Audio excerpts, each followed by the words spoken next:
बिस्मिल्लाहिर्रहमानिर्रहीम। आज हमारी ये क्लास आज हम ग्रुप थ्योरी स्टार्ट करते हैं। और मैंने एक नोट्स डाउनलोड किए थे इंटरनेट से। टाइम नहीं मिलता जिसकी वजह से अपने नोट्स बनाना थोड़ा सा डिफ़िकल्ट है, लेकिन मुझे जो मटेरियल मिल रहा है तो वहाँ से हम चीज़ें देखते हैं। ग्रुप थ्योरी के लिए जैसे मैं ज़्यादातर जो बुक इस्तेमाल करता हूँ तो वो मेरे पास डोमिनिक फुटी की एक बुक है, एब्स्ट्रैक्ट अलजेब्रा। ज़्यादातर मैं वहीं से ही पढ़ाता रहता हूँ, लेकिन वो चूंकि इस तरह की बुक है कि जहाँ से चीज़ें समझ आना थोड़ा सा मुश्किल होता है।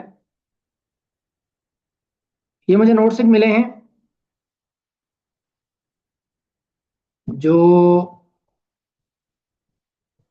मुझे थोड़े बेहतर लगे हैं। इसी तरीके से मेरे पास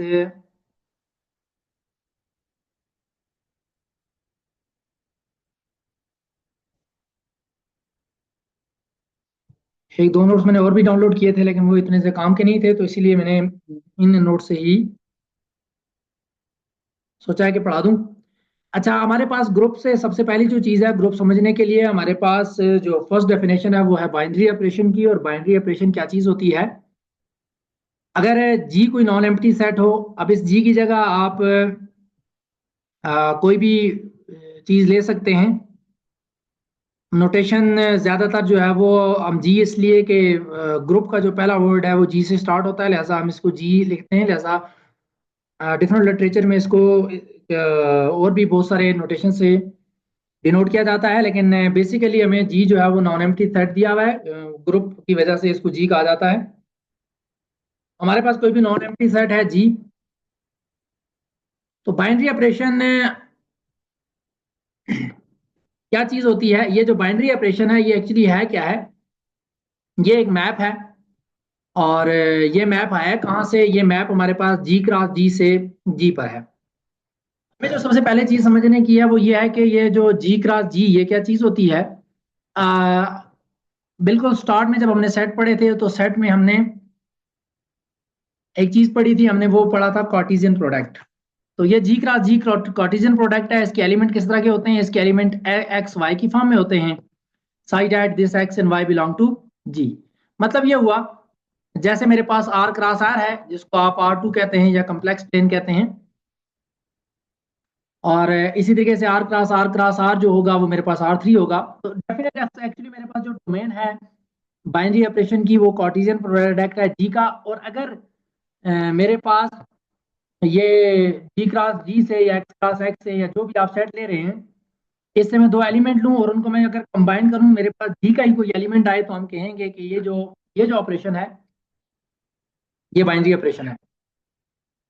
मैं दोबारा से चीजें अगर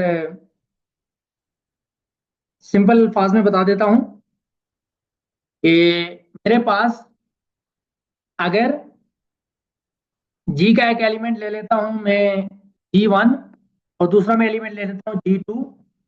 और अगर मैं जी वन को कंबाइन करूं जी टू से,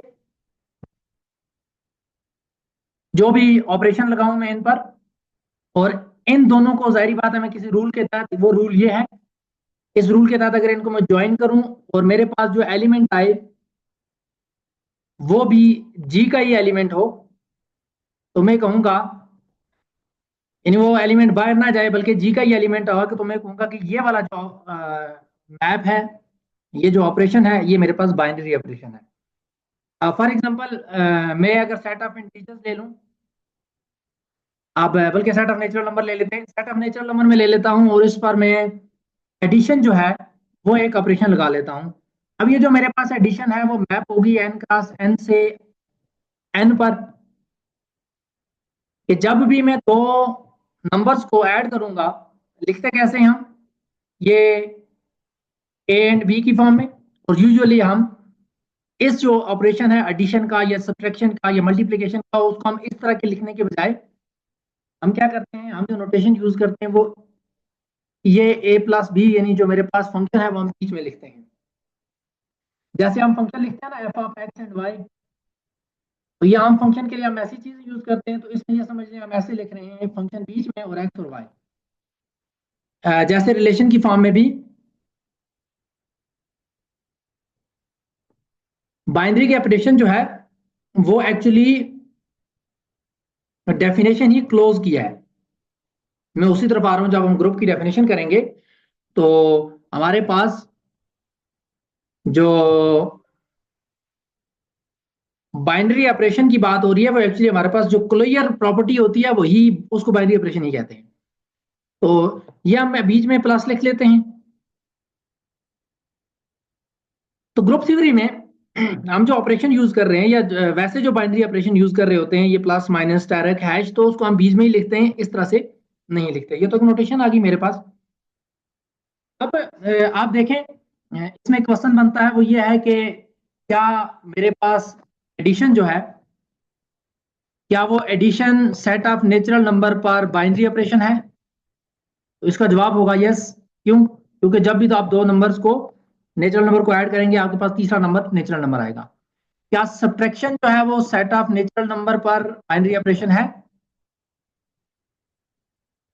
तो इसका जवाब क्या होगा कि नहीं। क्यों? क्योंकि अगर मेरे पास दो नंबर हो, मसलन मेरे पास 5 है, नेचुरल नंबर है, इसमें बाइनरी ऑपरेशन में लगाऊं 5 से बड़ा नंबर रख लूं 7, तो मेरे पास क्या जवाब आएगा -2, जो कि नेचुरल नंबर नहीं है। तो इसका मतलब है जो सब्ट्रैक्शन है वो क्लोज नहीं है, या ये it is not a binary operation. हम अभी क्लोज की बात नहीं कर रहे, हम अभी सिंपल बाइनरी ऑपरेशन की बात कर रहे हैं। इसी तरीके से अगर आप मल्टीप्लीकेशन देखें तो multiplication is a binary operation on set of natural number, क्योंकि आप नेचुरल नंबर से नेचुरल नंबर पर जो जो ही दो आप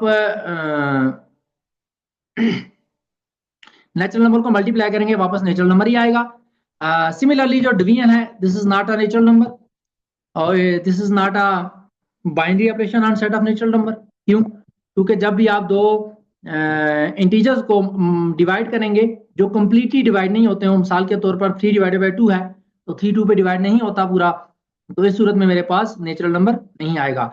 लेकिन अगर ये मेरे पास पूरा डिवाइड हो जाए तब तो आएगा, तब हमारे पास नेचुरल नंबर आ जाएगा। लेकिन अगर मेरे पास दो नेचुरल नंबर होंगे जो कि एक दूसरे के मल्टीपल नहीं होंगे, तो इस सूरत में क्या होगा, यानी जो हमारे पास नोमिनेटर है वो डिनोमिनेटर का अगर मल्टीपल ना हो तो ये बाइनरी ऑपरेशन नहीं बनता। तो हमारे पास क्वेश्चन किस टाइप के आते हैं या किस टाइप के एक्सपेक्टेड हैं, वो ये है कि हमारे पास जो सेट ऑफ नेचुरल नंबर है या कोई भी बाइनरी ऑपरेशन हमारे पास डिफाइन हो, यूजुअली तो हमारे पास ऑपरेशंस जो हैं वो चार ऑपरेशंस होते हैं: एडिशन, मल्टीप्लिकेशन, सब्ट्रैक्शन, मल्टीप्लिकेशन और डिवीजन। तो ये आपको पता होना चाहिए कि मेरे पास तमाम जो सेट हैं, जैसे सेट ऑफ नेचुरल नंबर है तो सेट ऑफ नेचुरल नंबर पर एडिशन और मल्टीप्लिकेशन तो बाइनरी ऑपरेशन है, लेकिन ये बाकी दो वाले नहीं है। इसी तरीके से अगर मैं सेट चेंज कर दूं, मतलब मैं सेट जो है वो होल नंबर रख लूं, तो सेट ऑफ होल नंबर, ये भी इसमें कोई फर्क नहीं पड़ेगा, सेम काम इसके साथ भी वही होगा। और इसी तरीके से अगर मैं सेट ऑफ इंटीजर रखूं तो सेट ऑफ इंटीजर तो है मेरे पास, वो मल्टीप्लिकेशन, एडिशन और सब्ट्रैक्शन के लिहाज से तो बाइनरी ऑपरेशन बन जाएगा। लेकिन जो सेट ऑफ इंटीजर है वो डिवीजन के लिहाज से ये भी मल्टीप्लाई नहीं बनेगा, ये भी जो है वो बाइनरी ऑपरेशन नहीं होगा। किस पर? सेट ऑफ इंटीजर्स पर। अगर इससे मैं बड़ा सेट ले लूं क्यू, क्यू प्राइम, अब ये एडिशन के लिहाज से, मल्टीप्लिकेशन के लिहाज से, डिवीजन के लिहाज से, सब्ट्रैक्शन के लिहाज से सब जो है वो बाइनरी ऑपरेशन है। इसी तरीके से सेट ऑफ जो रियल नंबर है या सेट ऑफ कॉम्प्लेक्स नंबर है, ये हमने वो सेट्स पढ़े हुए हैं जो बिल्कुल हमने 9th की जब स्टार्ट की थी मैथमेटिक्स, वहां से हमने इसको लिया था ये सेट्स। और मैंने उस वक्त भी आपको कहा था कि हम जो है वो बेसिक्स इसलिए शुरू कर रहे हैं क्योंकि अक्सर स्टूडेंट को ये समझते हैं कि हमने ये चीज़ें तो हमें आती है, हम क्यों पढ़ रहे हैं। तो रिवीजन करने का मतलब ये होता है कि आगे हमें चीज़ें काम आती हैं। तो this is the binary operation. अच्छा, इसके अलावा क्या है कि हम और भी बहुत तरह से चीज़ें कर सकते हैं। मिसाल के तौर पर मैं कहता हूँ कि जी मैं एक ऑपरेशन डिफाइन कर रहा हूँ, ऑपरेशन का मैं नाम स्टैरक रख लेता हूँ। ये मैंने ऑपरेशन डिफाइन किया है जी सेट ऑफ इंटीजर्स पर, और सेट ऑफ इंटीजर्स से यहाँ कोई मैं सेट रख लेता हूँ। तो ये मैंने ऑपरेशन डिफाइन किया, कोई भी ऑपरेशन मैं कहता हूँ कि ए स्टार बी जो है वो मेरे पास बराबर है a+b/2। अब ये जो प्लस है तो वो तो मेरे पास सिंपल एडिशन है जो हम आम पढ़ते हैं। तो ये मैंने एक नया ऑपरेशन डिफाइन कर लिया। अब ये पूछा जा सकता है क्या कि ये वाला जो स्टेरिक है, क्या ये Z पर बाइनरी ऑपरेशन बनता है या नहीं बनता? तो उसमें हमें देखना पड़ेगा कि जब भी मेरे पास a प्लस बी जो है वो 2 का मल्टीपल नहीं होगा तो ये मेरे पास इंटीजर नहीं आएगा। मसलन मेरे पास a जो है वो 1 है और ये 2 है, तो ये मेरे पास इसका जो जवाब आएगा वो एक्चुअली 3/2 आएगा। So 3/2 is not a real number or is not an integer. So it's mean that this steric जो हमने डिफाइन कर लिया, this steric is not binary operation on Z। तो इस तरह से कोई भी चीज जो आए आपने डिफरेंट तरीके से प्रैक्टिस करनी है चीजों को याद करने के बजाय, रटा लगाने के बजाय आप चीजों को समझने की कोशिश कीजिए। और मुख्तलिफ किस्म के जो भी क्वेश्चन आपके माइंड में आते हैं आप उन तमाम क्वेश्चंस को माइंड में रखेंगे तो इससे होगा क्या, आपको चीजें समझने में आसानी होगी और जो कोई भी जो क्वेश्चन आएगा आप उसे हैंडल कर सकेंगे।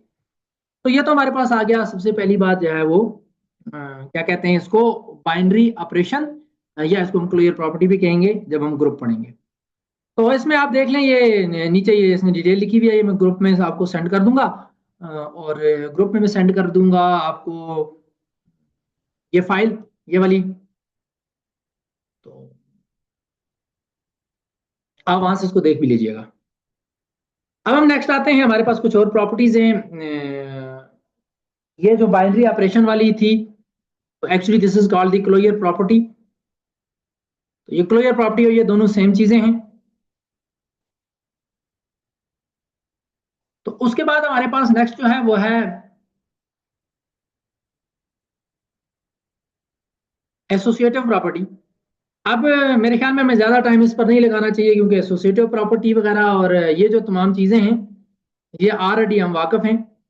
एसोसिएटिव हो गया, कम्यूटेटिव कम्यूटेटिव आ गया, आइडेंटिटी आ गई। तो इसको मैं ब्रीफली जो है वो क्या कर लेता हूँ, हम इसको डिस्कस कर लेते हैं और उसके बाद हम आते हैं अपने मेन जो चीज है उसकी तरफ। वहां पर थे हम, यहाँ पर। तो एसोसिएटिव प्रॉपर्टी क्या है? एसोसिएटिव प्रॉपर्टी ये है कि आप ऑपरेशन जो है वो अगर लगाएं तीन एलिमेंट्स पर, तो इररिस्पेक्टिव ऑफ द ऑर्डर, कि हम पहले पहले दो एलिमेंट्स को कंबाइन करें या फिर हम पहले इन दोनों को कंबाइन करें, तो हमारे पास यानी इसमें हमें हमारे पास कोई खास तरतीब नहीं है कि हम इन दोनों को पहले कंबाइन कर लें या इन दोनों को पहले कंबाइन करके इसके साथ कंबाइन करें या पहले इन दोनों को कंबाइन करके इसके साथ कंबाइन करें। तो हमारे पास दोनों जो साइड्स हैं वो बराबर आए। तो इस सूरत में हम क्या कहते हैं कि हमारे पास जो ये ऑपरेशन है, operation is associative, operation is associative. तो this is the definition of associative property. Similarly हमारे पास एसोसिएटिव प्रॉपर्टी के बाद, अच्छा, अब एसोसिएटिव प्रॉपर्टी की जब बात आती है तो फिर वही बात है उन तमाम सेट्स को जो अभी हम सेट ऑफ नेचुरल नंबर से स्टार्ट करते हैं, whole number, even integer, odd integers, उनको मैंने बाइनरी ऑपरेशन पे डिस्कस नहीं किया। उनको अब देख लें, जैसे हमारे पास जो ऑड इंटीजर्स हैं वो एडिशन के लिहाज से भी वहां पर बाइनरी ऑपरेशन नहीं बनता, यानी addition is not a binary operation on set of odd number, क्योंकि दो ऑड नंबर को आप ऐड करते हैं तो इवन नंबर आ जाता है। लेकिन जो सेट ऑफ इवन नंबर्स हैं वो जो हैं क्या हैं, वो अंडर एडिशन जो है वो, एडिशन जो है वो बाइनरी ऑपरेशन है सेट ऑफ।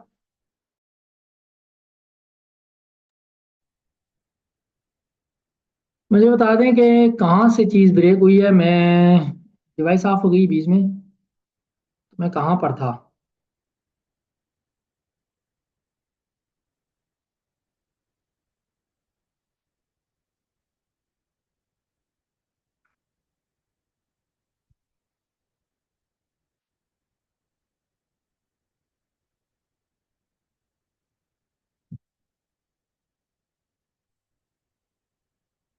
अच्छा, एसोसिएटिव प्रॉपर्टी को हम दोबारा डिस्कस कर लेते हैं। मैं ये कहना ये चाह रहा था कि हमारे पास जो एसोसिएटिव प्रॉपर्टी है, एसोसिएटिव प्रॉपर्टी हमारे पास आ गई,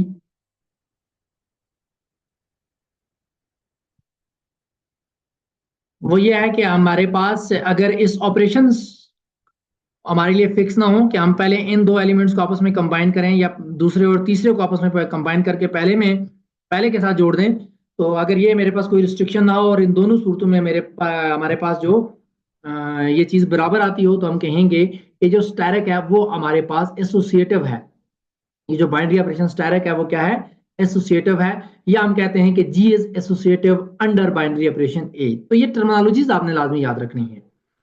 और हमने करना ये है कि वही set of natural number, set of even number, whole number, integers, rational, irrational, real, complex, यहां तक चलते जाएंगे और आप देखेंगे कि इसमें क्या एडिशन, सब्ट्रैक्शन, मल्टीप्लिकेशन ये एसोसिएटिव है या नहीं है।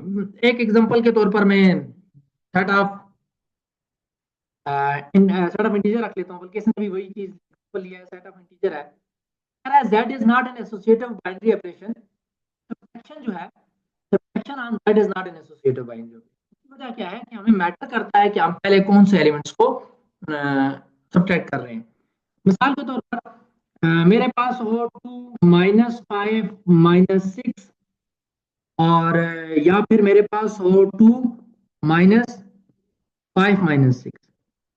अब देखें, इस ब्रैकेट के तब्दील करने से मेरे पास दोनों साइडों पे डिफरेंट जवाब आएगा, क्योंकि जब मैं 2 को -5 करूंगा तो मेरे पास आएगा -3 -3 -6, ये बन जाएगा -9। जबकि दूसरी जो साइड है मेरे पास, ये मेरे पास ये इस तरफ वाली जो साइड है, ये मेरे पास बनेगा 2 -5 -6 -1, और -2 -1, ये आ गया 3। अब इसका मतलब एक तरफ मेरे पास -9 आ गया, दूसरी तरफ मेरे पास 3 आ गया, जो कि बराबर नहीं है। तो जो सब्ट्रैक्शन है, this is not associative binary operation, but addition is another example of associative binary operation. Matrix multiplication, function composition, आप इन सेट से थोड़ा सा बाहर निकलेंगे, और परमुटेशन तक जब आप जाते हैं, वो हम अभी देखते हैं ग्रुप्स में। जब हम डिफरेंट ऑर्डर के ग्रुप को देखेंगे तो हमें पता चल जाएगा कि क्या चीज होगी। सिमिलरली हमारे पास वो कहता है कि अगर मेरे पास कोई एक सेट हो और उस सेट में एक एलिमेंट ऐसा स्पेशल किस्म का एलिमेंट मौजूद हो जिसको आप किसी भी एलिमेंट के साथ जोड़ें, उस एलिमेंट पर कोई भी फर्क ना पड़े, तो हम कहते हैं कि ये जो स्पेशल एलिमेंट है, ये आइडेंटिटी है। मिसाल के तौर पर अब सेट ऑफ नेचुरल नंबर आप देख लें। सेट ऑफ नेचुरल नंबर में मेरे पास 1 2 अप टू सो ऑन होता है। इसमें ऐसा कोई भी एलिमेंट मौजूद नहीं है कि जिसको मैं 1 में ऐड करूं तो 1 ही आए, 2 में ऐड करूं तो 2 आए। अब चूंकि ऐसा कोई एलिमेंट इसमें मौजूद नहीं है, इस तरह का कोई स्पेशल एलिमेंट यहाँ मौजूद नहीं है। अगर मैं set of integer whole number पे चला जाऊं, तो सेट ऑफ होल नंबर जो है वो चूंकि 0 से स्टार्ट होते हैं, 0 1 2 अप टू सो ऑन। अब यहाँ पर आप देखें कि ये मेरे पास एक स्पेशल किस्म का एलिमेंट आ गया है, बिल्कुल यूनिक कैरेक्टरिस्टिक है इस एलिमेंट 0 की, कि ये 0 इसकी जो करेक्टरिस्टिक है, या इसकी जो प्रॉपर्टी है, या इसका जो बिहेवियर है, वो ऐसा है कि आप इस 0 को किसी भी एलिमेंट में ऐड करेंगे उसे कोई फर्क नहीं पड़ेगा। मैं 0 को 1 में ऐड करूं तो वो 1 रहेगा, मैं 0 को 100 में ऐड करूं तो वो 100 ही रहेगा, मैं 0 को जिस मर्जी एलिमेंट में ऐड करूं। इन जनरल में कह सकता हूं a+0 और 0+a is equal to a, always a आएगा। तो दिस 0 इज एन आइडेंटिटी, और हम चूंकि यहाँ ऑपरेशन एडिशन ले रहे हैं तो हम 0 को कहेंगे एडिटिव आइडेंटिटी। अब set of integers, set of real number, rational number, ये तमाम एडिशन के लिहाज से अगर आप देखें तो 0 हमारे पास हमेशा एडिटिव आइडेंटिटी होती है, या जो आइडेंटिटी आती है विद रिस्पेक्ट टू एडिशन वो होता है 0। और अगर सेट 0, अगर 0 किसी सेट से बिलोंग करेगा तो हम कहेंगे कि वो उसकी आइडेंटिटी है। अगर 0 किसी में बिलोंग नहीं करेगा तो हम कहेंगे कि आइडेंटिटी एग्जिस्ट नहीं करती। और दूसरी बात कि अगर मेरे पास ये जो स्टैरिक है, ये किसी स्पेशल तरीके से डिफाइन कर दिया जाए, जैसे मैंने अभी कहा था कि अगर ए स्टैरिक बी जो है वो मेरे पास हो a+b/2, अब यहाँ पर मेरे पास जो आइडेंटिटी है वो चेंज हो जाएगी। अब आइडेंटिटी क्या होगी? अब मेरे पास आप देखें कि मैं a+b/2, बी की जगह मैं क्या रखूं कि जवाब मेरे पास ए आएगा, तो वो हम इसको कैलकुलेट करके देख लेंगे। और वो कैलकुलेट करने का तरीका क्या है? वो सिंपल सी बात है कि मैं यहाँ पर a+b/2 को मैं a के बराबर रख लूं, यहाँ से मैं b की वैल्यू निकाल लूंगा, तो a+b जो है वो मेरे पास आएगा 2a के, और इसी तरीके से जो मेरे पास a आएगा a-b के बराबर आ जाएगा। बल्कि b की वैल्यू निकालनी है तो b is equal to a। तो इसका मतलब ये हुआ कि मेरे पास ये जो मैं स्पेशल किस्म का एक अपने पास से एक बाइनरी ऑपरेशन डिफाइन कर दिया कि a स्टैरिक b जो है वो a+b/2 के बराबर है। अब मैं बी की जगह ए रखूंगा तो जवाब ए आएगा। मिसाल के तौर पर मैं अगर 2 स्टेरिक 1 लेता हूं तो बल्कि 2 स्टेरिक जो 2 है, ये 2 मेरे पास जो है वो आइडेंटिटी बनेगी। 2 plus 2 divided by 2, 4 divided by 2 is equal to 2। तो ये जो आर एलिमेंट जो है इसकी आइडेंटिटी बन जाएगा। अब यहां पर भी देखें कि इस केस में हर एलिमेंट जो है वो आर एलिमेंट जो है वो, बल्कि इसको हम ऐसा कह सकते हैं, हाँ ये है कि ऐसे ही है कि जो भी एलिमेंट हम रखेंगे, अब मेरे पास कोई स्पेशल एलिमेंट क्या कहते हैं सेट में, मतलब मैं सेट ऑफ इंटीजर रखता हूं, तो सेट ऑफ इंटीजर में मेरे पास ऐसा कोई यूनिक एलिमेंट मौजूद नहीं है कि जो यहाँ पर आइडेंटिटी का काम दे, बल्कि यहाँ क्या है कि हर एलिमेंट को उसके इट सेल्फ ऐड करेंगे। जैसे 3 प्लस 3 करेंगे डिवाइडेड बाई 2 तो ये 3 आएगा। इसी तरीके से 6 प्लस 6 डिवाइडेड बाई 2 करेंगे तो 6 आएगा। तो ये हर एलिमेंट जो है वो इट सेल्फ आइडेंटिटी का काम कर रहा है, लेकिन ऐसा कोई एलिमेंट मौजूद नहीं है जो फॉर ऑल के लिए हो। तो यहाँ जो आइडेंटिटी का डेफिनेशन हमारे पास, वो आइडेंटिटी की डेफिनेशन है कि for all A belong to, ये देखें कि ऐसा कोई यूनिक एलिमेंट मेरे पास मौजूद हो जो हर एलिमेंट के लिए ऐसा काम करे। आप देखें यहां पर ये हर एलिमेंट के लिए अप्लाई नहीं कर रहा, नहीं हो रहा है ऐसा। हर एलिमेंट के लिए ये वाला जो बी है ये भी तब्दील हो रहा है। खैर, समझाने का मतलब, ये एग्जांपल देने का मकसद ये था कि बाज़ औक़ात हमें ये जो यूजुअल ऑपरेशन है, एडिशन के, मल्टीप्लिकेशन के, या सब्ट्रैक्शन के, या डिवीजन आ गया, या मैट्रिक्स एडिशन आ गई, मैट्रिक्स मल्टीप्लिकेशन आ गई, इसी तरीके से कंपोजिशन आ गई, और इस तरह के जो होते हैं बाज़ औक़ात, तो जो हमारे पास परमुटेशंस हैं, इसी तरीके से वो आई जे के है जो ये आई जे के, ठीक है, और इसी तरीके से 1 माइनस 1 अयोटा माइनस अयोटा, ये अगर सेट ले लें तो ये ऐसे सेट हैं, इन पर ज़ाहिर हम जी ये जो मैंने एग्जांपल करवाई है इसमें ये आइडेंटिटी एग्जिस्ट नहीं करती है, क्योंकि कोई ऐसा हमारे जी अभी जो मैंने एग्जांपल करवाई थी, वो एग्जांपल करवाने का मकसद सिर्फ इतना ही सा था कि आपको सिर्फ ये बताया जा सके कि बाज़ औक़ात इन आम जो यूजुअल ऑपरेशंस हैं जिन्हें हम जानते हैं, इससे हट कर भी हमें अगर कोई ऑपरेशन दे दिया जाए तो फिर वो हमें केयरफुली देखना है। अक्सर दे देते हैं लोग, मैंने देखा है बहुत सारे टेस्ट में कि वो बजाय इसके कि सीधा सीधा देने के बजाय वो इस तरह की अपने पास से भी कोई चीजें डिफाइन कर देते हैं, होती वो सिंपल सी है, समझ आ जाती है। अच्छा जी, उसके बाद हमारे पास आइडेंटिटी आ गई, फिर नेक्स्ट आ गया हमारे पास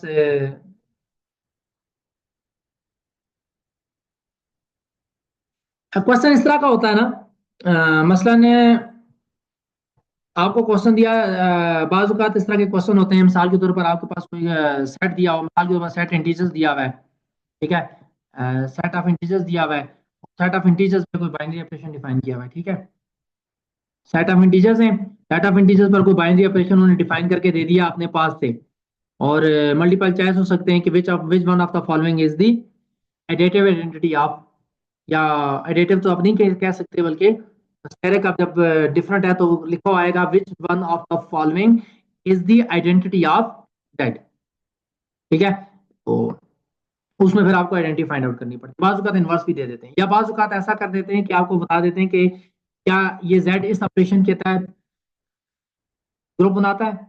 अब उसमें तमाम चीजें एग्जिस्ट कर रही होती हैं, आइडेंटिटी एग्जिस्ट नहीं करती।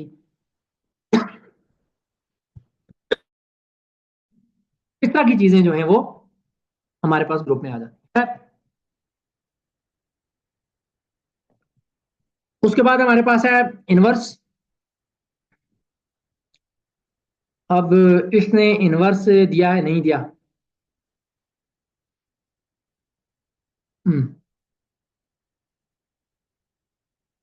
इसने यहां पर एसोसिएटिविटी देने के बाद ये है।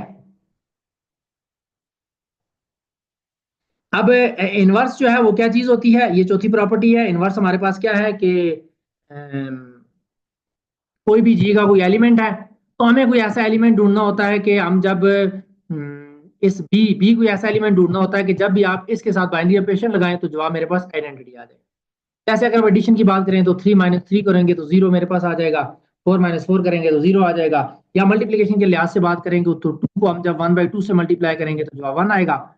तो इस तरह की जो कहानियां हैं वो मेरे पास ये इसका मल्टीप्लीकेटिव इनवर्स आ गया। 2 माइनस 2, तो -2 जो है वो 2 का, या 2 जो है वो -2 का एडिटिव इनवर्स आ जाएगा। आपको अगर आइडेंटिटी निकालनी आती होगी, आप आराम से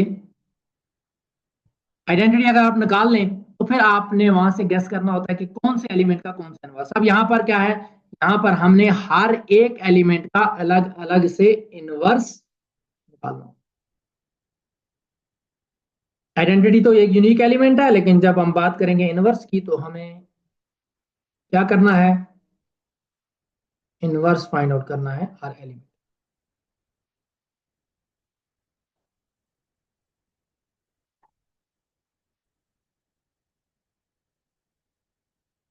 अब उसके बाद हम आते हैं ग्रुप की डेफिनेशन की तरफ।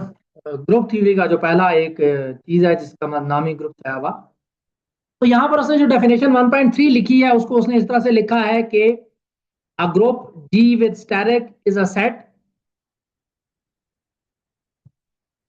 G with special element E on which an associative binary operation is defined that satisfy identity and inverse। खैर, जब आम किताबों में ये चीजें मिलेंगी और वो आपको क्या क्या मिलता है, वो आपको कहा जाता है कि जी कोई नॉन एम्प्टी सेट है, जी कोई नॉन एम्प्टी सेट है if for all A B C A B C belong to G. बल्कि बजाय इसके कि मैं यहाँ पर एक वर्ड की फाइल ओपन कर लेता हूँ तो वहां मेरे ख्याल में लिखना ज्यादा आसान होगा। तो बुक पे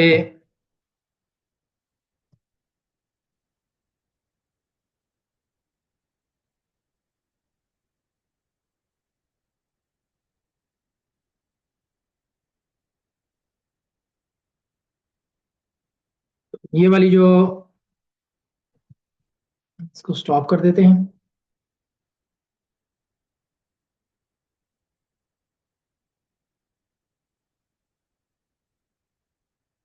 इनवर्स के लिए प्रोसीजर है, मैं बताता हूँ आपको इनवर्स का प्रोसीजर क्या है।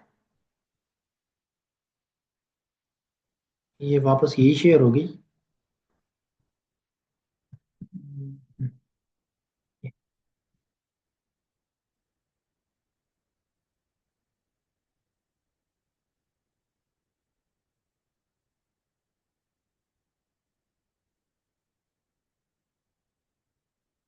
तो यहाँ पर अगर आप देखें तो इनवर्स के लिए तो बड़ा आसान सा काम है। वो ये काम है कि आपके पास suppose करें कि डायरेक्ट बी फॉर एग्जांपल, आपने क्या करना है, ए डायरेक्ट बी को आइडेंटिटी के बराबर रखना है। ए डायरेक्ट बी को किसके बराबर रखना है, आइडेंटिटी के बराबर रखना है, और बी की वैल्यू निकाल लेंगे। सादी सी बात। आइडेंटिटी निकालने के लिए क्या करना है, हमने ए डायरेक्ट बी को वापस ए के बराबर रखना और बी की वैल्यू निकाल लेनी है। यानी बी की कौन सी वैल्यू के लिए ए जो है वो मेरे पास वापस ए देगा। मिसाल के तौर पर एडिशन के लिए सिंपल सी बात करते हैं जो हमें आता भी है।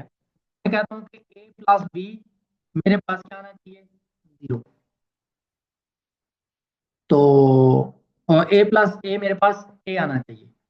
एडिशन के लिहाज से मैं बात कर रहा हूँ, तो ए प्लस बी मेरे पास ए आएगा, तो इसका मतलब क्या हुआ, इसका मतलब ये हुआ कि बी मेरे पास क्या होना चाहिए, A minus A which is equal to 0। तो बी की जगह 0 आ गया, तो इसका मतलब है कि A plus 0 is equal to A for all A belong to A. 0 is an additive identity.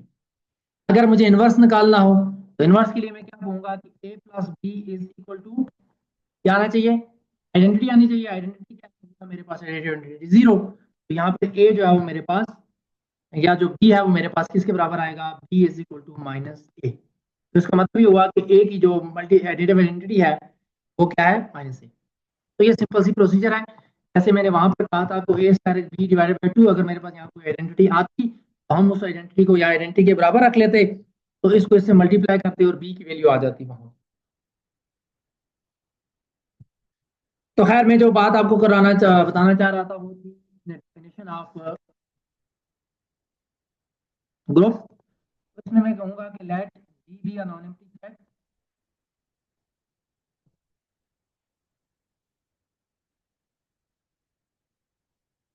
अब जी कोई मेरे पास नॉन एम्प्टी सेट हो तो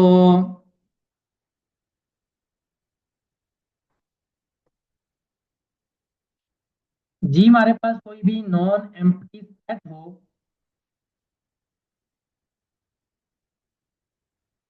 तो क्या होगा,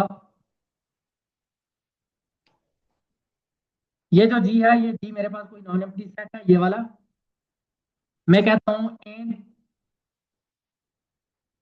डायरेक्ट बी एन ऑपरेशन, मैं बाइनरी ऑपरेशन नहीं लिखता ऑन। ये मैं वो आपको एग्जांपल बता रहा हूं जो यूजुअली आपको बताया जाता है या आपके माइंड में जो डेफिनेशन है ग्रुप की। तो स्टैटिक बीन ऑपरेशन, हाँ जी। अब होना क्या है कि हम कहेंगे कि G is called group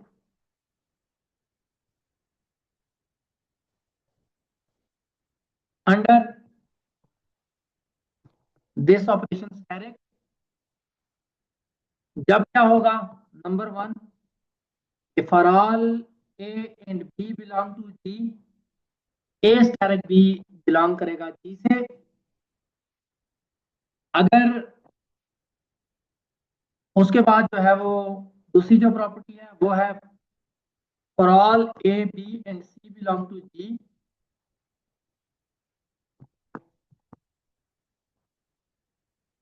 associative हो बी स्टैटिक सी,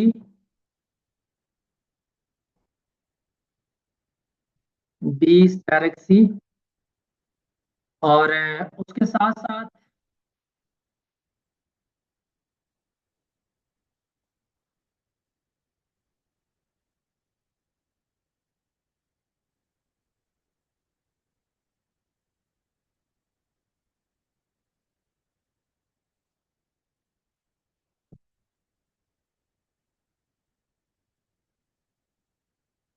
तो ये मेरे पास आ गई दो प्रॉपर्टीज। तीसरी प्रॉपर्टी क्या है, ये नीचे होने से स्क्रीन पे कुछ नहीं पड़ रहा। तो अब ऊपर वाले को मैं रेस कर देता हूँ ताकि प्रॉपर्टीज हमारी जो है वो चारों की चार यहाँ पे आ जाए। तीसरी प्रॉपर्टी हमारे पास क्या है, तीसरी प्रॉपर्टी है कि वो स्पेशल एलिमेंट वाली, for all A belong to G there exist E belong to G such that a star key is equal to a star key is equal to a। चौथी जो प्रॉपर्टी है वो क्या है, तो यह है कि for all A belong to G there exist A inverse belong to G such that जब भी मैं इस स्टार को इस ए इनवर्स से लूं या ए इनवर्स स्टार के करूं मेरे पास जवाब आइडेंटिटी। तो ये चार प्रॉपर्टीज हैं, प्रॉपर्टी नंबर एक, प्रॉपर्टी नंबर दो, प्रॉपर्टी नंबर तीन और प्रॉपर्टी नंबर चार। मेरे पास थोड़ी सी स्पेस कम है इस वजह से ये बोर्ड ऊपर नीचे नहीं आता। तो ये अगर आप देखें तो मेरे पास ये बन गई, ये बन गया ग्रुप। टाइम मेरे ख्याल में थोड़ा सा रहता है,